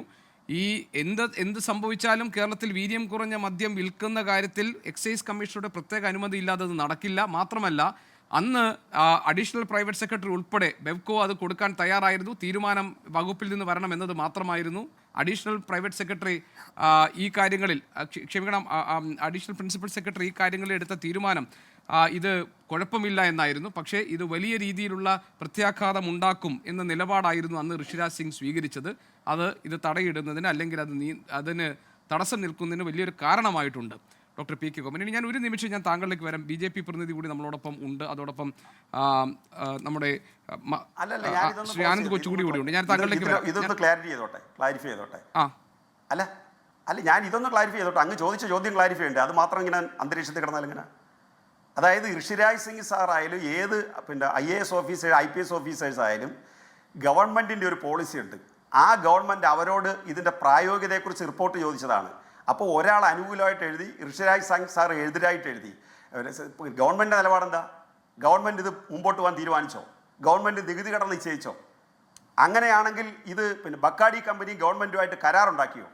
ബക്കാഡി കമ്പനിയും ഗവൺമെൻറ്റുമായിട്ട് കരാറുണ്ടാക്കിയെങ്കിലല്ലേ ഇവർക്ക് പിന്മാറാൻ പറ്റാത്ത സാഹചര്യമുള്ളത്? അങ്ങനെ കരാറുണ്ടാക്കിയോ? ബക്കാഡി കമ്പനി കർണാടക കേന്ദ്രീകൃതമായ കമ്പനിയാണ്. ആ കമ്പനിയുമായിട്ടുള്ള ഡീലിന് വേണ്ടിയാണ് ഇലക്ഷൻ റിസൾട്ട് വരുന്നതിന് മുമ്പ് VD സതീശൻ കർണാടകത്തിൽ പോയത്. അതിൽ നിന്ന് സുധീരനല്ല ആര് പറഞ്ഞാലും അദ്ദേഹത്തിന് പിന്മാറാൻ പറ്റത്തില്ല. ഈ യാഥാർത്ഥ്യത്തെ എത്ര ചർച്ച കൊണ്ട് ഒളിച്ചു പിടിച്ചാലും നടക്കുന്ന കാര്യമല്ല. അതുകൊണ്ട് ഇടതുപക്ഷത്തിന്റെ ഭാഗത്തൊരു നന്മയുണ്ടെങ്കിൽ അത് ഉദ്യോഗസ്ഥന്മാരുടെ ഇടതുപക്ഷത്തിന്റെ ഭാഗത്ത് സർക്കാർ ഇപ്പോൾ എടുത്തിരിക്കുന്ന തീരുമാനം UDFന്റെ മദ്യനയം പുറത്തു വന്നിട്ടില്ല. നികുതി ഘടന നിശ്ചയിച്ചു എന്നതിൻ്റെ പേരിൽ വീര്യം കുറഞ്ഞ മദ്യം കേരളത്തിൽ വിൽപ്പന നടത്താൻ അനുമതി നൽകി എന്ന അർത്ഥമില്ല. അതുകൊണ്ട് ഇതെല്ലാം വ്യക്തമാക്കുന്ന UDFന്റെ മദ്യനയം പുറത്തു വരട്ടെ എന്ന നിലപാടാണ് ഉള്ളത്. എങ്ങനെയാണ് BJP ഈ സംഭവങ്ങളെ കാണുന്നത്? ഗോപീഷൻ, ഇപ്പോൾ താങ്കൾ പറഞ്ഞതും നേരത്തെ അനിൽ ബോസ് ആവർത്തിച്ചതുമായിട്ടുള്ള ആ അഭിപ്രായങ്ങളോട് സാമാന്യ ബുദ്ധിയുള്ള ആർക്കും യോജിക്കാൻ പറ്റില്ല. നോക്കൂ, ഇത്തരം അഭിപ്രായങ്ങൾ പറയുന്നതിന് മുമ്പ് അനിൽ ബോസ് എങ്കിലും എനിക്ക് തോന്നുന്നു മാനിഫെസ്റ്റോ ഒരു പ്രാവശ്യമെങ്കിലും അദ്ദേഹം വായിച്ചു കാണും. പക്ഷേ മറക്കാൻ നിർബന്ധിതനായതുകൊണ്ട് മാത്രമായിരിക്കാം മാനിഫെസ്റ്റോയിൽ പറഞ്ഞ മദ്യത്തിൻ്റെ വ്യാപനവും ഉപയോഗവും നിയന്ത്രിക്കുമെന്നും ലഹരി ഉപയോഗത്തിനെതിരായ പോരാട്ടം ശക്തിപ്പെടുത്തുമെന്നൊക്കെ എഴുതി വെച്ച് അത് പ്രസംഗിക്കുകയും ചെയ്ത ആളുകൾ തന്നെയാണ്. അതിന് പേരിട്ടാണ് സംസ്ഥാനത്തെ ജനങ്ങൾ ഇവർക്ക് വോട്ട് ചെയ്തിട്ടുള്ളത്. അതുകൊണ്ട് ഇത്തരം വോട്ട് വാങ്ങിച്ചിട്ട് തൻ്റെ വാഗ്ദാനങ്ങൾ മറക്കുകയും അതിന് ഇൻട്രീം ബഡ്ജറ്റ് വന്നതിന് ശേഷം അത് അങ്ങനെയല്ല ശരിക്കുള്ളത്. ഇത് റിവൈസ്ഡ് ഫുൾ ബഡ്ജറ്റാണ് സംസ്ഥാനത്തെ ഈ പുതിയ VD സതീശൻ സർക്കാർ മുന്നോട്ട് വെച്ചിട്ടുള്ളത്. അതുകൊണ്ട് അദ്ദേഹത്തിന് പലതും അതിന് സാധ്യമാകുമായിരുന്നു. പല ബഡ്ജറ്റുകളുടെ നികുതി പരിഗണനയും അതുപോലെ തന്നെ പുനഃസംഘടനയും എല്ലാം അതിനകത്ത് ചെയ്തിട്ടുണ്ട്. അപ്പോൾ അത്തരം കാര്യങ്ങൾ റിവൈസ്ഡ് ബഡ്ജറ്റിൽ ചെയ്യാനുള്ള പൂർണ്ണ സ്വാതന്ത്ര്യം അദ്ദേഹത്തിന് ഉണ്ടായിരുന്നു. എന്നിട്ട് നിർഭാഗ്യവശാൽ എന്തുകൊണ്ട് ചെയ്തില്ല? അദ്ദേഹം അത് ഇൻട്രീം ബഡ്ജറ്റാണ്, മറ്റു ബഡ്ജറ്റിൻ്റെ കണ്ടിന്യൂഷൻ ആണെന്ന് പറഞ്ഞതും തെറ്റാണ്. അപ്പോൾ ഇത്തരം കാര്യങ്ങൾ, സാമാന്യ കാര്യങ്ങൾ പോലും ബഡ്ജറ്റിൽ ഉൾപ്പെടുത്തിയതിന് ശേഷം ഞങ്ങൾ UDF ചർച്ച ചെയ്യും, ഞങ്ങൾ സഖ്യകക്ഷികളായിട്ട് ചർച്ച ചെയ്യും എന്നുള്ളത് ജനാധിപത്യ മര്യാദയാണോ? ബഡ്ജറ്റ് എന്നുള്ള ഒരു പ്രധാനപ്പെട്ട ഡോക്യുമെൻ്റ് സംസ്ഥാനത്തിൻ്റെ നിയമസഭയിൽ അവതരിപ്പിച്ചതിന് ശേഷം അത് ഞങ്ങൾ തിരുത്തുവാനായിട്ടും അതിനെക്കുറിച്ച് വേണമെങ്കിൽ ഞങ്ങൾക്ക് തിരുത്തുവാനും അവകാശമുണ്ടെന്ന് പറയുന്നത് UDF പുറത്തുള്ള ഒരു സംഘടന. അപ്പോൾ UDF തിരഞ്ഞെടുപ്പിൽ മത്സരിക്കാത്തതും ഇപ്പോൾ മന്ത്രിമാരല്ലാത്തതുമായ ഒരുപാട് ആൾക്കാരുണ്ടല്ലോ. അത്തരം കമ്മിറ്റികളിൽ അത് ചർച്ച ചെയ്യാൻ എന്താണ് അധികാരം? അപ്പോൾ ഇതെല്ലാം സൂചിപ്പിക്കുന്നത് ഇവർക്ക് നേരത്തെ തന്നെ ഇത്തരം ബക്കാടി മാത്രമല്ല, ഇത്തരം മദ്യ നിർമ്മാണ കമ്പനികളുമായിട്ട് ഇരുവർക്കും വളരെ ശക്തമായ ബന്ധമുണ്ടായിരുന്നു. LDF UDF BJP നേരത്തെ സൂചിപ്പിച്ചതുപോലെ രണ്ടല്ല ഒന്നാണ്. ഇവർ രണ്ടുപേരും ബക്കാടികളുടെ സിസ്റ്റർ കൺസേൺ മാത്രമാണ് എന്നാണ് ഈ ചർച്ചകളിൽ നിന്ന് സാധാരണ ജനങ്ങൾക്ക് മനസ്സിലാകുന്നത്. രണ്ട്, സംസ്ഥാനത്തിന് വരുമാനം കിട്ടും എന്നതാണ് ഇവരുടെ മറ്റൊരു വാദമുഖമെങ്കിൽ സംസ്ഥാനത്തിന് വരുമാനം കണ്ടെത്തുവാൻ മദ്യവും ലോട്ടറിയും ഭാഗ്യക്കുറിയുമല്ലാതെ സത്യത്തിൽ ഭാവാത്മകമായ മറ്റൊരു നയപരിപാടികളും ആലോചിക്കുവാൻ പോലും സാധിക്കാത്തത്ര മരവിച്ച, അല്ലെങ്കിൽ ഒന്നും ചിന്തിക്കാനില്ലാത്തൊരു നേതൃത്വമാണുള്ളതെന്നല്ലേ പറയുന്നത്. ഇവർക്ക് മദ്യത്തിൻ്റെ ടാക്സ് എങ്ങനെയെങ്കിലും ഒരു പുതിയ ഒരു ഏരിയ ഉണ്ടാക്കി, വീര്യം കുറഞ്ഞ മദ്യം എന്നുള്ള ഒരു പൊസിഷൻ ഉണ്ടാക്കി, അതിന് പുതിയ ജനങ്ങളെ കണ്ടെത്തിക്കൊണ്ട് അതിന് വേണ്ടിയിട്ട് പണം സമ്പാദിക്കാം എന്നുള്ളൊരു വാദമുഖവും ഞാൻ ഈയിടയ്ക്ക് കേട്ടിരുന്നു. അപ്പോൾ മദ്യവും ഈ പറയുന്ന ലോട്ടറിയും അല്ലാതെ മറ്റൊന്നുമില്ല തങ്ങൾക്ക് എന്നുള്ളതാണ് ഇവരുടെ നയം. മൂന്ന്, ഞാൻ മനസ്സിലാക്കുന്നത് ഇപ്പോൾ LDF പറയുന്നതും തികച്ചും ന്യായയുക്തമാണ്. അവർ പറയുന്നത് ഇപ്പോൾ ഫെനിയുടെ കാര്യം പറഞ്ഞു. ശ്രീ ഗോവിന്ദൻ തന്നെ, MV ഗോവിന്ദൻ തന്നെ ഇത്തരം ഫെനിയുടെ കാര്യങ്ങൾ പറയുന്നുണ്ടായിരുന്നു. ഇദ്ദേഹം ശ്രീ ഗോപനും സൂചിപ്പിച്ചു, മലബാറിൽ നഷ്ടപ്പെടുന്ന പഴവർഗ്ഗങ്ങളുടെ ചാറെടുത്തുകൊണ്ട് ഫെനി ഉണ്ടാക്കും, അത് വീര്യം കുറഞ്ഞതാണ്. സത്യത്തിൽ ഗോവയുള്ള ഫെനിയൊക്കെ ഇവിടുത്തെ മദ്യത്തിനേക്കാൾ വീര്യം കൂടിയതെന്നാണ് ഞാനിപ്പോൾ ചെക്ക് ചെയ്തപ്പോൾ കണ്ടത്. 40-45% of the alcohol is there in the feni. അപ്പോൾ കൂടുതൽ മദ്യം, ശക്തമായ ആൽക്കഹോളുള്ള മദ്യം ആണ് ഫെനി, അത് ഉൽപ്പാദിപ്പിക്കുന്നു. പിന്നെ എന്തിനാണ് ഇത്തരം വില കുറഞ്ഞ മദ്യത്തിന് മറ്റൊരു ടാക്സ് വേണം, അല്ലെങ്കിൽ അത് ഉൽപ്പാദിപ്പിക്കണമെന്നുള്ള ഒരു നിർദ്ദേശം വെച്ചിട്ടുള്ളത്? സത്യത്തിൽ LDF, പ്രത്യേകിച്ച് CPM ആണ് ഈ കേരളത്തെ മദ്യത്തിനും മയക്കുമരുന്നിനും പൂർണ്ണമായി അടിമയാക്കി വെച്ചത്. അത് മദ്യത്തിൻ്റെ കാര്യത്തിൽ ഇത്തരം താല്പര്യങ്ങൾ ഉണ്ടായിരുന്നുവെങ്കിൽ ഇവരെന്തിനാണ് ഇത്രയും മയക്കുമരുന്നിൻ്റെ കാര്യത്തിൽ ഇത്തരം മയക്കുമരുന്നിലേക്ക് ഒരു തുടക്കമാവാൻ സാധിക്കുന്ന ബീഡി കമ്പനി ഇപ്പോഴും എന്തിനാണ് ഇവർ നടത്തുന്നത്? ദിനേശ് ബീഡി ഇവരുടെ നിയന്ത്രണത്തിലല്ലേ? 90കളിൽ ഏതാണ്ട് 42,000 ആളുകളെ വെച്ച് നിരന്തരമായി ബീഡി ചെറുത്തുകൊണ്ട് ഈ കേരളത്തിലെ മുഴുവൻ യുവാക്കളെയും ഈ പറയുന്ന മദ്യത്തിൻ്റെയും മയക്കുമരുന്നിൻ്റെയും ലഹരിയിലേക്ക് തള്ളിവിട്ട കുറ്റാരോപിതർ കൂടിയാണ് CPM LDF. അപ്പോൾ ഇപ്പോഴുമുണ്ട് ഏതാണ്ട് 6,000-ഓളം പേര്. അപ്പോൾ ദിനേശ് ബീഡി അടക്കം ആളുകളെ വീര്യം കുറഞ്ഞ ലഹരിയിലേക്ക് താല്പര്യപൂർവ്വം വിടുന്ന LDF CPM ഇത് പറയാനുള്ള യാതൊരു അവകാശവുമില്ല. മാത്രമല്ല, നേരത്തെ സൂചിപ്പിച്ചതുപോലെ ബേവ്കോയിൽ അടക്കം ഇത്തരം വീര്യം കുറഞ്ഞ മദ്യങ്ങൾ വിൽക്കുവാനായിട്ടുള്ള താല്പര്യമുണ്ടായിരുന്നു. അതിനുവേണ്ടി കാര്യമായി ശ്രമിച്ചിരുന്നു. അതിന് ശ്രീ ഗോവിന്ദനും അതിനുശേഷം വന്ന എക്സൈസ് മിനിസ്റ്റർക്കും താല്പര്യമുണ്ടായിരുന്നു എന്നുള്ളത് പകൽ പോലെ വ്യക്തമാണ്. അതുകൊണ്ടാണ് ഞാൻ സൂചിപ്പിച്ചത്, ഇരു മുന്നണികളും ഇത്തരം തീരുമാനങ്ങൾ ഇവിടെ കർണാടകയിലോ മറ്റേതെങ്കിലും മദ്യ മുതലാളിമാരുടെ ഫാക്ടറിയിലോ അവരുടെ ശീതീകരിച്ച റൂമുകളിലോ ഇരുന്ന് തീരുമാനം എടുത്തതിന് ശേഷം മറ്റു പല രീതിയിലും ജനങ്ങളെ കബളിപ്പിച്ചുകൊണ്ട് കേരളത്തിൽ നടപ്പാക്കുന്ന ശ്രമമാണ് നടത്തുന്നത്. അതുകൊണ്ട് വീര്യം കുറഞ്ഞ മദ്യമൊന്നുമല്ല പ്രശ്നം. ഇവർക്ക് മറ്റ് സംസ്ഥാനങ്ങൾ നടത്തുന്നത് പോലെ ലഹരി കച്ചവടം നടത്തുവാൻ മദ്യത്തിൻ്റെ അളവ് കുറയ്ക്കുമെന്ന് മാനിഫെസ്റ്റോയിൽ പറഞ്ഞുകൊണ്ട് മദ്യം കൂടുതൽ വിൽക്കുവാനുള്ള ശ്രമം. ഞാൻ ചോദിക്കട്ടെ, മറ്റൊരു ഞാൻ പറഞ്ഞു, സ്ത്രീകൾക്ക് കുടിക്കുവാനാണ് വീര്യം കുറഞ്ഞ മദ്യം. അങ്ങനെയാണെങ്കിൽ സ്ത്രീകൾക്ക് കുടിക്കുവാനായിട്ട് മദ്യത്തിന് ആൽക്കഹോളിൻ്റെ കണ്ടൻറ്റ് കുറഞ്ഞ വീര്യം കുറഞ്ഞ മദ്യത്തിന് ടാക്സ് ഒഴിവാക്കി വിടാനാണോ പ്ലാൻ? അപ്പോൾ ഇവരറിയാലോ, പ്രിയദർശിനി ബസ് എന്നൊക്കെ പറഞ്ഞിട്ട് മറ്റൊരു തട്ടിപ്പ്. അപ്പോൾ നിരന്തരം മാനിഫെസ്റ്റോയിൽ തട്ടിപ്പ് അല്ലെങ്കിൽ വലിയ ഒരു കാര്യങ്ങൾ യൂണിവേഴ്സൽ ഫ്രീ പോളിസി മുന്നോട്ട് വെച്ചുകൊണ്ട് ജനങ്ങളുടെ വോട്ട് മേടിക്കുകയും തിരിച്ച് ഭരണത്തിൽ വരുമ്പോൾ ഇത്തരം തട്ടിപ്പുകളിലൂടെ തികച്ചും മാനിഫെസ്റ്റോയിൽ പറഞ്ഞ കാര്യങ്ങൾക്ക് പൂർണ്ണമായും എതിരായ കാര്യങ്ങൾ പറഞ്ഞുകൊണ്ട് ഈ സമൂഹത്തെ പൂർണ്ണമായും മദ്യത്തിനും മയക്കുമരുന്നിനും അടിമയാക്കുകയാണ് ഈ സംസ്ഥാന താങ്കൾ പറഞ്ഞ കാര്യങ്ങൾക്കുള്ള മറുപടി വരട്ടെ. ഏതായാലും ഞാൻ താങ്കളിലേക്ക് കേട്ടാം. ശ്രീ ആനന്ദ് കൊച്ചുകുടി, ഒന്ന് വളരെ വലിയ പ്രതീക്ഷയിലാണ് BD സർക്കാർ അധികാരം ഏറ്റെടുത്തിരിക്കുന്നത്. VD സതീശൻ മറ്റൊരു പ്രതിച്ഛായയിലുമാണ് അദ്ദേഹം നിൽക്കുന്നത് മുഖ്യമന്ത്രി എന്ന നിലയിൽ. എന്തുകൊണ്ടാണ് ഇതുപോലെ വളരെ പ്രധാനപ്പെട്ട ഒരു തീരുമാനം മുന്നണിയിലോ പാർട്ടിയിലോ കൂടിയാലോചന ഇല്ലാതെ ഇത്ര തിടുക്കപ്പെട്ട് ഈ ബജറ്റിൻ്റെ ഭാഗമായി അവതരിപ്പിച്ചത് എന്നത് VD സതീശനെ സംശയനിഴലിൽ നിർത്തുന്നുണ്ടോ? ഇനി VM സുധീരനെ പോലെ ഒരാൾ പരസ്യമായി എതിർപ്പ് അറിയിച്ച ശേഷവും തീരുമാനം പിൻവലിക്കാതെ UDF-ലേക്ക് ചർച്ചയിലേക്ക് വിടുന്നതിന് പിന്നിൽ അദ്ദേഹം ആ നിലപാടിൽ തന്നെ ഉറച്ചു നിൽക്കുന്നു എന്ന സന്ദേശം നൽകുന്നുണ്ടോ? തിരുത്തേണ്ടത് വി ഡി സതീശനാണോ അതോ പാർട്ടിയും മുന്നണിയും ആണോ ഇതിൽ മാറ്റങ്ങൾ വരുത്തേണ്ടത്? എന്താണ് യഥാർത്ഥത്തിൽ ഈ വീര്യം കുറഞ്ഞ മദ്യത്തിൻ്റെ കാര്യത്തിൽ കേരളത്തിൽ സംഭവിച്ചിട്ടുള്ളത് താങ്കളുടെ നിരീക്ഷണത്തിൽ? ശ്രീ ഗോപികൃഷ്ണൻ, ഇവിടെ വി ഡി സതീശൻ വലിയ പ്രതീക്ഷകളോടെ തന്നെയാണ് അധികാരത്തിൽ വന്നത്. അദ്ദേഹം ഈ നേരത്തെ ഇവിടെ പറഞ്ഞതുപോലെ ഈ ഇൻ്ററിം ബജറ്റ് എന്ന ഒരു സാങ്കേതികത്വത്തിൽ തൂങ്ങി അദ്ദേഹം നികുതി ഘടനയൊന്നും പുനഃക്രമീകരിക്കാതെ അദ്ദേഹം വേറെ പല വിധത്തിൽ നികുതി കൂട്ടാതെ തന്നെ വരുമാനം വർദ്ധിപ്പിക്കാനുള്ള പല വിധത്തിലുള്ള തീരുമാനങ്ങൾ അല്ലെങ്കിൽ പല വിധത്തിലുള്ള ഐഡിയാസാണ് അദ്ദേഹം ഈ ബജറ്റിൽ കൂടി അവതരിപ്പിച്ചത്. അതിൽ ചില തീരുമാനങ്ങൾ, അത് പിണറായി സർക്കാരിൻ്റെ തീരുമാനങ്ങൾ, പ്രത്യക്ഷമായിട്ട് തന്നെ UDF പലതവണ എതിർത്ത തീരുമാനങ്ങൾ തന്നെ ഇപ്പോൾ അതിനെ പിന്തുണയ്ക്കുകയും അത് ഇപ്പോൾ ഇവിടെ ചർച്ച ചെയ്തതുപോലെ മാനിഫെസ്റ്റോയിൽ UDF പറഞ്ഞതിന് ഘടകവിരുദ്ധമായി തന്നെ അതിനെ പിന്തുണയ്ക്കുകയും, എന്നാൽ ഇപ്പോൾ പറഞ്ഞതുപോലെ മഞ്ഞക്കുറ്റി, ഇപ്പോൾ കേരയിൽ പോലെയുള്ള പദ്ധതികൾ അപ്പോൾ തന്നെ വന്നപ്പോൾ തന്നെ അത് നോട്ടിഫിക്കേഷൻ റദ്ദ് ചെയ്യുകയും ചെയ്ത ഒരു വിചിത്രമായിട്ടുള്ള കുറച്ച് ദിവസങ്ങളാണ് ഇപ്പോൾ കടന്നുപോയത്. നമ്മൾ വി ഡി സതീശന് തുടക്കത്തിലെ ഉള്ള ഒരു ബെനിഫിറ്റ് ഓഫ് ഡൗട്ട് ഉണ്ടല്ലോ, അല്ലെങ്കിൽ അദ്ദേഹത്തിനൊരു ഹണിമൂൺ പീരീഡ് എന്ന രീതിയിൽ അദ്ദേഹത്തിൻ്റെ തുടക്കം 100 ദിവസം, ഉമ്മൻചാണ്ടി ചെയ്തതുപോലെ 100 ദിവസത്തെ കർമ്മപരിപാടിയൊന്നുമില്ല എങ്കിലും അദ്ദേഹം ഒരു പുതിയ സർക്കാരിൻ്റെ പ്രതിനിധിയായി, ഒരു മുഖ്യമന്ത്രിയായി അദ്ദേഹം വരുമ്പോൾ നമ്മൾ അദ്ദേഹത്തിന് ഈ തുടക്കത്തിലെ തന്നെ അദ്ദേഹം പണം വാങ്ങിച്ചു എന്നൊന്നും ഞാൻ പറയാൻ ആളല്ല. എങ്കിലും ഇവിടെ ചില കാര്യങ്ങൾ വളരെ വ്യക്തമാണ്. ഒന്ന്, ഇവിടെ ഈ നികുതി ഇളവ് കൊടുത്തത് അത് മുൻ സർക്കാരിൽ ചാരിക്കൊണ്ട് അതിനെ ഒരു തരത്തിൽ വെളുപ്പിക്കാനാണ് വി ഡി സതീശൻ ശ്രമിക്കുന്നത്. പക്ഷേ അത് തെറ്റാണ്. അദ്ദേഹം പക്ഷേ ഇപ്പോൾ UDFൻ്റെ പന്തിൽ കോർട്ടിൽ പന്ത് ഇട്ടിരിക്കുകയാണ്. അത് ഈ VM സുധീരൻ പറയുന്നത് പോലെ ഫൈനാൻസ് ബില്ലിൽ നിന്ന് അത് മാറ്റി, ധനകാര്യ ബില്ലിൽ നിന്ന് മാറ്റി തന്നെ അവതരിപ്പിക്കണമെന്ന് പറയുന്നതിൽ യുക്തിയില്ല എന്നാണ് ഞാൻ കരുതുന്നത്. ഇനിയിപ്പോൾ UDF ആണല്ലോ തീരുമാനിക്കേണ്ടത്.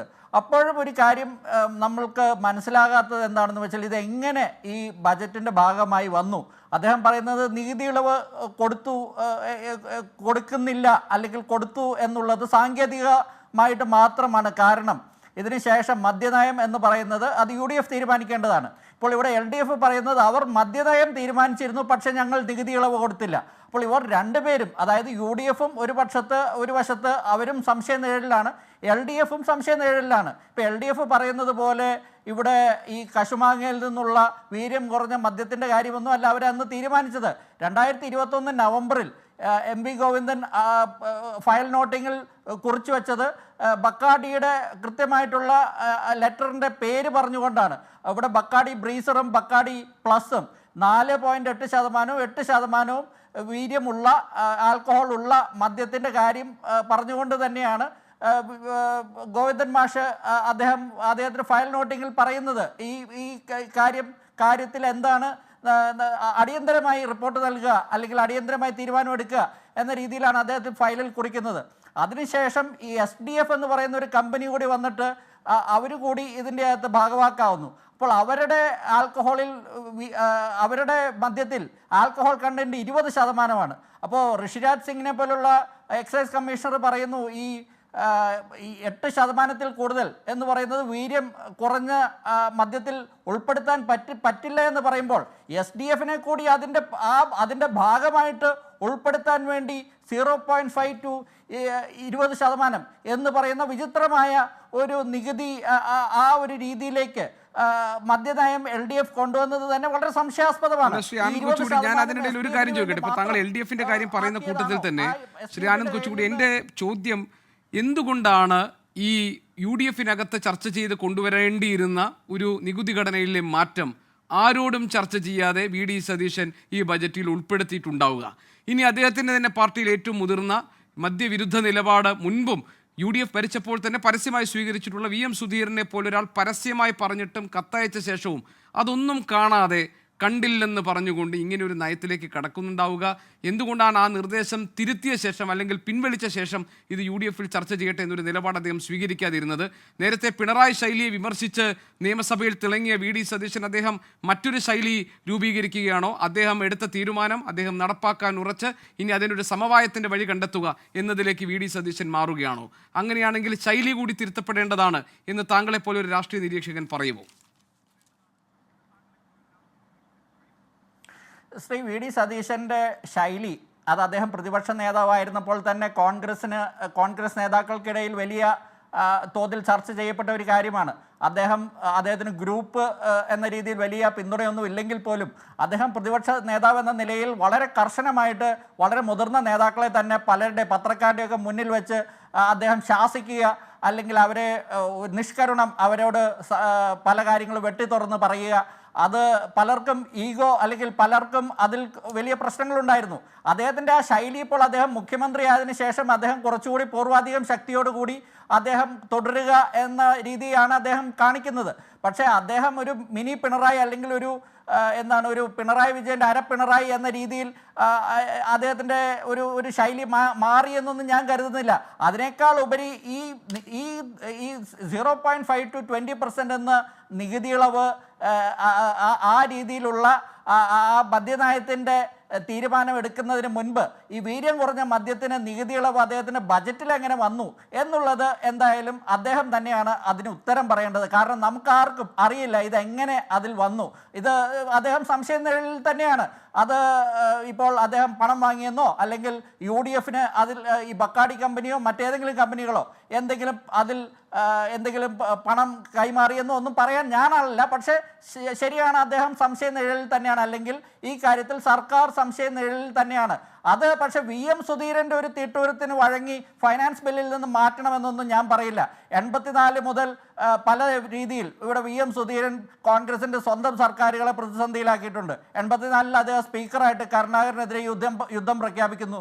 91 മുതൽ അദ്ദേഹം മന്ത്രിയായിരുന്ന സമയത്ത് അദ്ദേഹം പല പ്രശ്നങ്ങൾ ഉണ്ടാക്കിയിട്ടുണ്ട്. 2003-ൽ AK ആന്റണിയും മുഖ്യമന്ത്രിയായിരുന്നപ്പോൾ കരിമണൽ ഖനനം എന്നൊക്കെ പറഞ്ഞ് അദ്ദേഹത്തിൻ്റെ തലയിൽ ഒരു തുവാലയൊക്കെ ഇട്ട് ഈ MA ബേബിയുടെ കൂടെ ആലപ്പുഴയിൽ വലിയ തോതിൽ അദ്ദേഹം സമരത്തിന് ഇറങ്ങി. 2004 അദ്ദേഹം തോറ്റു. അതിനുശേഷം വീണ്ടും ഉമ്മൻചാണ്ടി സർക്കാരിൻ്റെ കാലത്ത് അദ്ദേഹം KPCC അധ്യക്ഷനായിട്ട് വന്നിട്ട് അദ്ദേഹം സ്വന്തം സർക്കാരിനെ തോൽപ്പിക്കുന്നു. ഇപ്പോൾ വീണ്ടും VM സുധീരനെ മുഖ്യമന്ത്രിയാക്കിയത് തന്നെ താനാണ് എന്ന രീതിയിൽ അദ്ദേഹം ചിന്തിക്കുന്നത് കൊണ്ടാണോ എന്ന് എനിക്കറിയില്ല. അദ്ദേഹം വളരെ പ്രകോപിതനായി CPM-കാർ പറയുന്നതിനേക്കാൾ വലിയ രീതിയിൽ ഇവിടെ ഈ ഫൈനാൻസ് ബില്ലിൽ നിന്ന് തന്നെ അത് നീക്കം ചെയ്യണം എന്നൊക്കെ അദ്ദേഹം തിട്ടൂരൻ പുറപ്പെടുവിക്കുകയാണ്. കൂടി ആ കാര്യത്തിൽ VM സുധീരന്റെ വിമർശനത്തെ നമുക്ക് തള്ളിക്കളയാൻ കഴിയുമോ? അപ്പോൾ അദ്ദേഹം പറഞ്ഞത് LDF-നെതിരെ പ്രതിപക്ഷത്തിരുന്നപ്പോൾ പറഞ്ഞ കാര്യങ്ങളിൽ ഉറച്ചു നിൽക്കണം. അത് മദ്യത്തിന്റെ കാര്യത്തിനാണെങ്കിലും ശരി, ധാതുമണൽ ഖനനത്തിന്റെ കാര്യത്തിലാണെങ്കിലും ശരി, ഖനനം ഉണ്ടാവില്ല എന്ന് സർക്കാർ പ്രഖ്യാപിക്കണം. കാരണം ഈ കാര്യത്തിൽ നേരത്തെ എടുത്തൊരു തീരുമാനമുണ്ട്. അതുകൊണ്ട് കരിമണൽ ഖനന നയത്തിൻ്റെ കാര്യത്തിലും അവ്യക്തതയുണ്ട് എന്നാണ് VM സുധീരൻ പറയുന്നത്. ഞാൻ പറഞ്ഞത് വിമർശനങ്ങളോട് അസഹിഷ്ണുത കാണിക്കില്ല എന്ന് പറഞ്ഞിരുന്നു VD സതീശൻ. അങ്ങനെയാണെങ്കിൽ അദ്ദേഹത്തിൻ്റെ നിലപാട് മാറ്റാതെ നിൽക്കുന്നതും ഒരു തരത്തിൽ അസഹിഷ്ണുതയാണെന്ന് വേണമെങ്കിൽ നമുക്ക് പറയാം. അഡ്വക്കേറ്റ് അനിൽ ബോസ്, ഈ മദ്യപാനവും അതിൻ്റെ ഉപയോഗവും കുറയ്ക്കുകയും ലഹരിക്കെതിരായ പോരാട്ടം ശക്തിപ്പെടുത്തുകയും ഒക്കെയാണ് പ്രതിപക്ഷത്തിരുന്നപ്പോൾ UDF തങ്ങളുടെ ഉത്തരവാദിത്വമായി പറഞ്ഞതെങ്കിൽ അതിനോട് ചേർന്ന് നിൽക്കുന്നതാണോ ഈ വീര്യം കുറഞ്ഞ മദ്യത്തിന് വിൽപ്പന സാധ്യത ഒരുക്കുന്ന കുറഞ്ഞ നികുതി നിശ്ചയിച്ച തീരുമാനം? എന്തുകൊണ്ടാവും കേരളത്തിൻ്റെ മുഖ്യമന്ത്രി UDF ഇത് ചർച്ച ചെയ്യും, ക്യാബിനറ്റ് ഇത് ചർച്ച ചെയ്യും, പാർട്ടി ചർച്ച ചെയ്യും, വിമർശനങ്ങളെല്ലാം ഉൾക്കൊണ്ട് മതിയായ തീരുമാനമെടുക്കും. നാളെ UDF ഇങ്ങനൊരു തീരുമാനം വേണ്ട എന്ന് പറഞ്ഞാൽ ഇത് നടപ്പിലാക്കില്ല എന്ന് എന്തുകൊണ്ടാവും നിയമസഭയിൽ പറഞ്ഞത്? കാരണം അദ്ദേഹം എടുത്ത തീരുമാനത്തിൽ പോരായ്മയുണ്ട് എന്ന് അദ്ദേഹം തന്നെ തിരിച്ചറിഞ്ഞിട്ടുള്ളത് കൊണ്ടാണ് അത് വിശദമായ ചർച്ചയ്ക്ക് വയ്ക്കുന്നത്. അല്ലെങ്കിൽ ചർച്ച ചെയ്യേണ്ട കാര്യമില്ലല്ലോ. അപ്പോൾ പ്രഥമ ദൃഷ്ട്യാ മുഖ്യമന്ത്രി എടുത്ത ഒരു തീരുമാനം, അതിൻ്റെ അകത്ത് ഒരു കൂട്ടുത്തരവാദിത്വത്തിൻ്റെ പ്രശ്നമുണ്ട്, അത് കൂടുതലായി ചർച്ച ചെയ്യണം, ജനങ്ങൾക്കിടയിൽ ഒരു വിശ്വാസ്യതയുടെ പ്രശ്നമുണ്ട്, വിമർശനങ്ങൾ എല്ലാ വിഭാഗം ജനങ്ങളിൽ നിന്നും ഉണ്ടായിരിക്കുന്നു, പാർട്ടിക്കകത്തു നിന്ന്, മുന്നണിക്കകത്തു നിന്ന് മാത്രമല്ല പുറത്തു നിന്നും ഉണ്ടായിരിക്കുന്നു. അപ്പോൾ അത് തിരുത്തപ്പെടേണ്ടതാണ്. അല്ലെങ്കിൽ കുറേ കൂടി ക്ലാരിറ്റി വരുത്തി അതിൻ്റെ സാധ്യതകൾ പരിശോധിച്ച് തീരുമാനിക്കേണ്ടതാണ് എന്ന ബോധ്യമാണ്. അപ്പം നമ്മളത് പ്രത്യേകിച്ച് പറയേണ്ട കാര്യമില്ല. ഇത് വീണ്ടും ചർച്ച ചെയ്യണം, മുന്നണിയിലും പാർട്ടിയിലും നേതൃതലത്തിലും ചർച്ച ചെയ്യണം എന്ന് പറഞ്ഞാൽ അതിൽ പോരായ്മയുണ്ട് എന്ന് തന്നെയല്ലേ ഭംഗ്യന്തരേണ സമ്മതിക്കുന്നത്. അതിൻ്റെ അകത്തൊന്നും ഈഗോയുടെ പ്രശ്നമില്ലെന്ന് കോൺഗ്രസ് പാർട്ടിക്ക്. ഇവിടെ നിങ്ങൾ കാണേണ്ട ഒരു കാര്യമുണ്ട്. ഒരു തീരുമാനമെടുത്തു, സഭയിൽ അത് അവതരിപ്പിച്ചു, അതിൻ്റെ അകത്ത് ക്രിയാത്മകമായ വിമർശനങ്ങൾ ഉയർന്നു വന്നു. രാഷ്ട്രീയം വിട്, LDFിൻ്റെ വിമർശനങ്ങൾ വിട്, UDFിന് അനുകൂലമായി നിൽക്കുന്ന ആളുകളുടെ വിമർശനങ്ങൾ ഉയർന്നു വന്നു. സ്വാഭാവികമായി മുഖ്യമന്ത്രി പറയുകയാണ് ഞങ്ങൾ ഒന്നുകൂടി ചർച്ച ചെയ്യും. ചർച്ച ചെയ്തിട്ട് അവർ പറയുന്നത് എന്തോ അതാണ് ഞങ്ങളുടെ തീരുമാനം. എത്ര നല്ല ജനാധിപത്യ മര്യാദയാണ് അവിടെ കാണാൻ കഴിയുന്നത്. PMC പദ്ധതിയെക്കുറിച്ച് ഇവിടെ പരാമർശിച്ചു. ആ PMC പദ്ധതിയിൽ ഒപ്പിട്ടോ എന്ന് ക്യാബിനറ്റിലിരിക്കുന്ന മന്ത്രിമാർ ചോദിക്കുമ്പോൾ മിണ്ടാതിരുന്നതിന് ശേഷം അവിടെ പോയി ഒപ്പിട്ടിട്ടാണ് അവിടെ വന്നിരിക്കുന്നത് എന്നിരിക്കെ യാതൊരു നാണവും മാനവും ഇല്ലാതെ അവിടെ ഇരുന്ന മഹാന്മാർ പിന്നീട് ഇത് പുറത്തു വരുമ്പോഴാണ് കൂടെയുള്ള ഘടകകക്ഷികളും മന്ത്രിമാരും അറിയുന്നത് 2 ആഴ്ച മുമ്പ് ഒപ്പിട്ടിട്ടാണ് ഈ മഹാരഥന്മാർ ഇവിടെ വന്നിരിക്കുന്നതെന്ന്. അങ്ങനല്ലെന്നേ. ഒന്ന് രണ്ട് കാര്യങ്ങൾ ഒന്ന് പറഞ്ഞോട്ടെ. അതായത് താങ്കൾ പറഞ്ഞത് വളരെ ജനാധിപത്യ സൗന്ദര്യത്തോടു കൂടിയാണ് ഇപ്പോൾ സ്വയം ചില പ്രശ്നങ്ങൾ ഉണ്ടായി, തെറ്റുകൾ തിരിച്ചറിഞ്ഞ് മുഖ്യമന്ത്രി തിരുത്താൻ തയ്യാറാകുന്നത്. പ്രതിപക്ഷത്തിരിക്കുമ്പോൾ ഇടതുമുന്നണിയെ അല്ലെങ്കിൽ LDF സർക്കാരിനെ ഇതേ വിഷയങ്ങളിൽ കടന്നാക്രമിച്ച, നിലപാട് വ്യക്തമാക്കിയ, നിലപാടുകളുടെ രാജകുമാരൻ എന്ന രാഷ്ട്രീയ വിശേഷണം നേടിയെടുത്ത PD സതീശൻ മുഖ്യമന്ത്രിയായിരുന്നപ്പോൾ ഒരൊറ്റ രാത്രി വെളുത്തപ്പോഴേക്കും ഈ പറഞ്ഞതൊക്കെ മറന്നുപോയി വളരെ നിഷ്കളങ്കമായി ഇങ്ങനെയൊരു കരാർ, ഇങ്ങനെയൊരു നികുതി ഘടന നിശ്ചയിച്ചു എന്ന് ഞങ്ങൾ മനസ്സിലാക്കണം. രണ്ടാമത്തെ കാര്യം PM ശ്രീ പദ്ധതിയുമായി ബന്ധപ്പെട്ട കാര്യമാണ്. അതിലെ സാങ്കേതിക കാര്യങ്ങളാണെങ്കിലും നിയമപരമായ കാര്യങ്ങളാണെങ്കിലും അഡ്വക്കേറ്റ് അനിൽ ബോസ് താങ്കൾ ആ കാര്യങ്ങളിൽ പരിണിതപ്രജ്ഞനായ ആളുകളുമായി ആശയവിനിമയം നടത്തി നോക്കൂ. ഏത് ഘട്ടത്തിലും അതിൽ നിന്ന് പിന്മാറാൻ ഈ സർക്കാരിന് കഴിയും. നയപരമായ ആർജവമുള്ളൊരു നിലപാട് നിങ്ങൾക്ക് ഈ വിഷയത്തിൽ ഉണ്ടായിരുന്നുവെങ്കിൽ. ഈ രണ്ട് കാര്യങ്ങളിലും താങ്കൾ ഉൾപ്പെടെ കോൺഗ്രസിനെ പ്രതിനിധീകരിക്കുന്നവർ ആവർത്തിച്ച് പറയുന്നൊരു കാര്യം സർക്കാരുകൾ തുടർച്ചയാണെന്നുള്ളതാണ്. ഇത് ഒരു തൊടുന്യായം മാത്രമാണല്ലോ അഡ്വക്കേറ്റ് അനിൽ ബോസ്. അങ്ങനെയല്ല, രണ്ടും രണ്ടായി കാണണം. നിങ്ങളിങ്ങനെ ഒരേ സമീകരിക്കാൻ ശ്രമിക്കരുത്. വളരെ വ്യക്തമാണ്. ഒരു മന്ത്രിസഭയിലിരിക്കുന്ന മന്ത്രിമാർ അറിയാതെ ക്യാബിനറ്റിൽ അറിയാതെ എടുത്തൊരു തീരുമാനം അത് മറച്ചു വെച്ചു. മുഖ്യമന്ത്രിയും വിദ്യാഭ്യാസ വകുപ്പ് മന്ത്രിയും മറച്ചു വെച്ചു. അത് ഗുരുതരമായ വീഴ്ചയല്ലേ? ആ വീഴ്ച നമ്മൾ ചർച്ച ചെയ്യണ്ടേ? അതുപോലെയാണോ ഇതിനെ നിങ്ങൾ നോക്കിക്കാണുന്നത്? അനിൽ ബോസ്, അത് നമ്മൾ എത്രയോ വട്ടം ചർച്ച ചെയ്തതാണ്. ഞാൻ പറഞ്ഞത് ഇത്രയേ ഉള്ളൂ. കേന്ദ്ര സർക്കാരും സംസ്ഥാന സർക്കാരും, PM ശ്രീയെ കുറിച്ചാണ് ഞാൻ പറഞ്ഞത്, സംസ്ഥാന സർക്കാരും തമ്മിലുള്ള കരാറിനെ സംബന്ധിച്ച് ഞാൻ അതാണ് പറഞ്ഞത്. നിയമപരമായ ഇക്കാര്യങ്ങളിൽ ഭരണഘടനാ തത്വങ്ങൾ അറിയുന്ന വിദഗ്ധരായ ആളുകളോട് താങ്കൾ സംസാരിച്ചു നോക്കൂ. അങ്ങനെ ഒരു ഒഴിച്ചുകൂടാൻ പറ്റാത്ത, തിരുത്താൻ പറ്റാത്ത ഒരു ധാരണ കേന്ദ്രവും സംസ്ഥാനവും തമ്മിൽ ഉണ്ടാകണമെങ്കിൽ അത് മന്ത്രിമാർ തമ്മിൽ നടത്തുന്ന ഒപ്പിട്ടിട്ടുള്ള ധാരണാപത്രമായിരിക്കണം, സെക്രട്ടറി തലത്തിൽ നടത്തുന്നതല്ല. ഏത് നിമിഷത്തിലും ഏകപക്ഷീയമായി ഈ കാര്യങ്ങളിൽ നിന്ന് പിന്മാറാൻ കഴിയുന്ന ഒരു പഴുത് ഇതിനകത്തുണ്ട്. അതാണ് ഞാൻ പറഞ്ഞത്. അവിടെ വിൽ എന്ന് പറയുന്ന, അതായത് ഒരു ഇച്ഛാശക്തി ഈ സർക്കാരിനുണ്ടായിരുന്നെങ്കിൽ അത് ചെയ്യാമായിരുന്നു എന്ന് നിയമവിദഗ്ധരുമായി താങ്കൾ വേണമെങ്കിൽ ആശയവിനിമയം നടത്തൂ. പിന്നീട് ഒരു ചർച്ചയുണ്ടെങ്കിൽ താങ്കൾക്ക് ഈ കാര്യങ്ങളിൽ വിയോജിപ്പുണ്ടെങ്കിൽ അറിയിക്കുകയും ചെയ്യാം. ഇനി ഈ മദ്യനയത്തിൻ്റെ കാര്യത്തിൽ PD സതീശൻ അറിയില്ലേ ശ്രീ അഡ്വക്കേറ്റ് അനിൽ ബോസ്, എന്താണ് നികുതി ഘടന ഇങ്ങനെ നിശ്ചയിക്കുമ്പോൾ കേരളത്തിൽ സംഭവിക്കാൻ പോകുന്നതെന്ന് അദ്ദേഹത്തിന് അറിയില്ലേ? വീര്യം കുറഞ്ഞ മദ്യം കേരളത്തിൽ വിൽപ്പന നടത്താൻ അനുമതി നൽകുന്ന അതിന് വാതിലുകൾ തുറന്നിടുന്ന ഒരു നയത്തിലേക്കാണ് ഇത് ചെന്നെത്താൻ പോകുന്നതെന്ന് അറിയാത്ത ആളാണോ VD സതീശൻ? അങ്ങനെ വേണമോ നിലപാടുകളുടെ രാജകുമാരനെ കേരളം മനസ്സിലാക്കാൻ?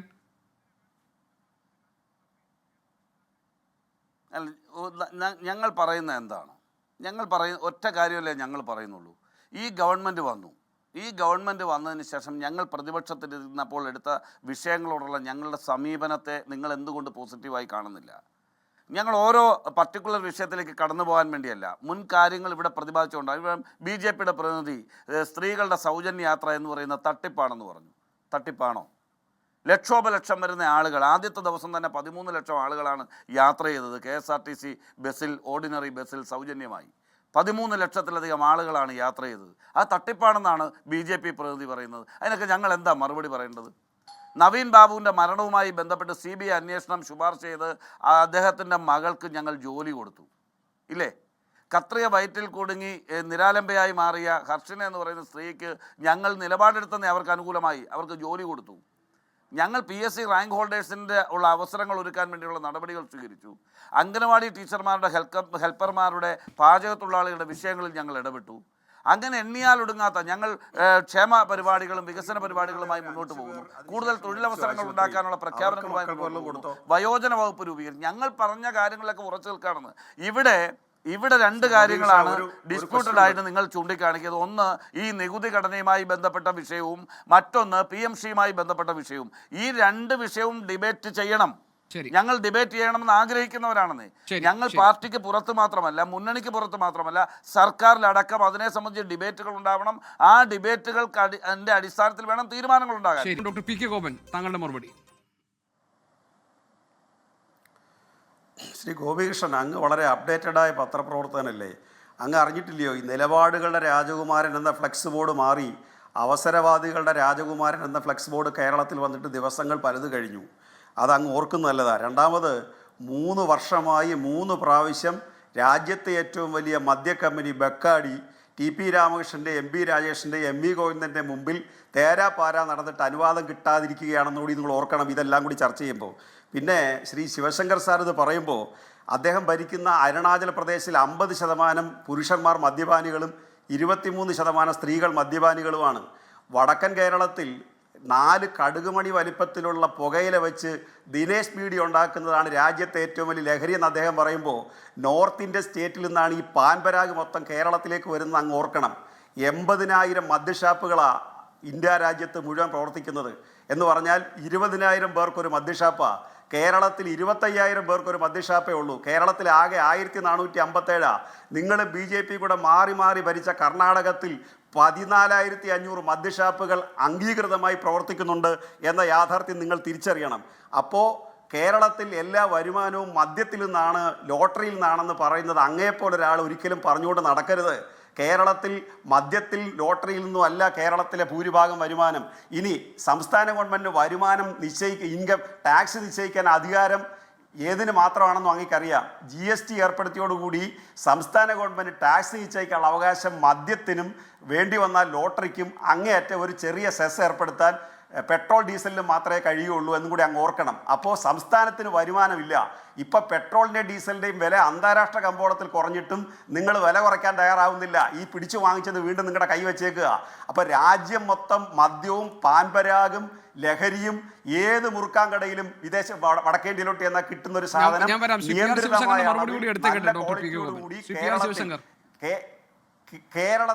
കേരളത്തിൽ കൊടുക്കാൻ കഴിയുന്നു എന്നുള്ളത് എനിക്കാണെങ്കിൽ അങ്ങ് മറുപടിക്ക് സമയം തരത്തില്ലായിരുന്നല്ലോ.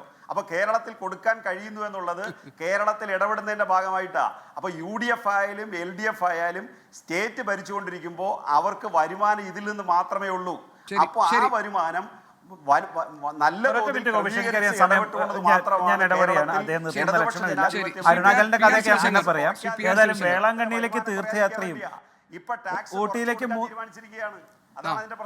അരുണാചലിന്റെ ചർച്ച ഞാൻ പിന്നെ ചെയ്യാം. ഏതായാലും വേളാങ്കണ്ണിക്ക് തീർത്ഥയാത്രയും അതേപോലെ തന്നെ ഊട്ടിയിലേക്കും മൂന്നാർക്കും വിനോദയാത്രയും നടത്താമെന്ന് പറഞ്ഞ് വാഗ്ദാനം ചെയ്ത സർക്കാർ കൂടിയായിരുന്നു ഇത്. ഞാൻ ഓർക്കാൻ ആഗ്രഹിക്കുന്നു. പിന്നെ ഒരു മാനിഫെസ്റ്റോയിലെ കോർ പ്രോമിസ് പോലും അറിയാതെയാണ് ഒരു ഫിനാൻസ് മിനിസ്റ്റർ ഇത്തരത്തിലുള്ള ബഡ്ജറ്റ് നിർമ്മിക്കുന്നത്. അത്തരം ഫിനാൻസ് മിനിസ്റ്ററെ എന്താണ് വിളിക്കേണ്ടതെന്ന് എനിക്ക് അറിയില്ല. ഏതായാലും ബഡ്ജറ്റിലെ എല്ലാ പ്രശ്നങ്ങളും അവതരിപ്പിച്ചതിന് ശേഷം ഞാൻ വേണമെങ്കിൽ UDFൽ ചർച്ച ചെയ്യാം, മുന്നണിയിൽ ചർച്ച ചെയ്യാം എന്ന് പറയുന്നത് ഏത് മുന്നണി ഏത് ജനാധിപത്യ മര്യാദയാണെന്ന് കൂടി അനിൽ ബോസ് പറഞ്ഞാൽ കൊള്ളാം. ഏതായാലും ഇറങ്ങിയ ദിവസം തന്നെ പൊട്ടിയ സിനിമയായി പോയി ഈ UDF ഗവൺമെൻറ്. അതുകൊണ്ട് ഈ സർക്കാരെക്കുറിച്ച് ജനങ്ങൾക്ക് പൂർണ്ണ ബോധ്യം വന്നു. ഈ സർക്കാർ മുന്നോട്ട് വെച്ച വാഗ്ദാനങ്ങൾ, പ്രത്യേകിച്ച് മാനിഫെസ്റ്റോയിൽ പറഞ്ഞ വാഗ്ദാനങ്ങൾ പോലും നടപ്പാക്കുവാൻ ഉദ്ദേശമില്ലാത്ത സർക്കാരായി മാറിയിരിക്കുന്നു. പൂർണ്ണമായും ഇവിടുത്തെ മദ്യ ലോബികൾക്ക്, വിദേശ മദ്യ ലോബികൾക്ക് പൂർണ്ണമായും കീഴടങ്ങിയ ഒരു സർക്കാരായി മാറിയിരിക്കുന്നു UDF സർക്കാർ. ഏതായാലും വിമർശനങ്ങളുടെയും വിവാദങ്ങളുടെയും ഒക്കെ പശ്ചാത്തലത്തിൽ സ്വയം തിരുത്താനും നിലപാടുകളിൽ അതല്ലെങ്കിൽ തീരുമാനങ്ങളിൽ തിരുത്തൽ വരുത്താനും കൂടിയാലോചനകൾക്ക് സന്നദ്ധനാകാനും ഒക്കെ തയ്യാറാകുമോ മുഖ്യമന്ത്രി? ജനാധിപത്യ സ്വാതന്ത്ര്യമുള്ള പാർട്ടി എന്ന് കോൺഗ്രസ് പ്രതിനിധികൾ നിരന്തരം ആവർത്തിക്കുന്ന ചർച്ചകളിൽ അങ്ങനെയാണെങ്കിൽ ആ മര്യാദ ഈ സർക്കാരിൽ നിന്ന് നമുക്ക് പ്രതീക്ഷിക്കാമോ? കാത്തിരിക്കാം. ഈ ചർച്ചയിൽ പങ്കെടുത്ത എല്ലാ അതിഥികൾക്കും നന്ദി. എൻകൗണ്ടറിലൂടെ പൂർത്തിയാകുന്നു. മറ്റൊരു വിഷയവുമായി നാളെ ഇതേ സമയം. നമസ്കാരം.